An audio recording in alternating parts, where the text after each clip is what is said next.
多谢咧，咱来看新北市的消息。新北市南口派出所对面发生放火案件，有2台小型货车被人烧歹去，车顶有真侪值钱的物件，车主讲起来损失惨重。这包括一台价值80万，准备要参加展览的这个古董的机车，以及有真侪电脑的设备、木材等等，估计超过300万。这个警方调监视器发现讲，放火是一个负责人，案发前伊伫停车场里点火，警方伫案发后5点钟就掠到人啊！这个甲问伊讲，因为好耍，才会点火烧车。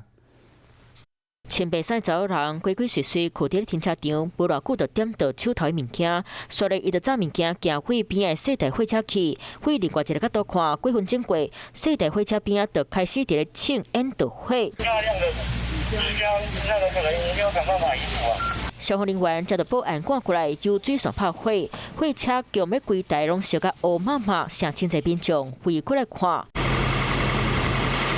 车主来到现场，把看到刚刚去，因为车顶载真侪值钱物件，机车烧甲超过搭，包括一台古董机车爱80万，才准备要送到恢复展览。搁车顶载真侪电脑设备、木材等等，加上2台小台货车，损失超过300万。它是古董车，经过翻修、翻新以后，要去现场当做参展用。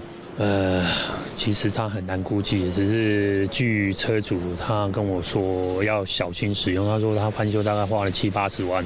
放火案件就发生在7号半暝5点多，新北市南口中正路一个停车场所在。附近的民众车拢是停伫咧这个车。喊过的是查某人放火地点就伫咧南口派出所的正对面。案发后，本分局立即组成专案小组，经调阅监视器，发现一名妇人涉嫌纵火。目前已掌握妇人的身份。警察案发5点钟，找到这个放火62岁姓吴的查某人，讲是真好耍才会点火。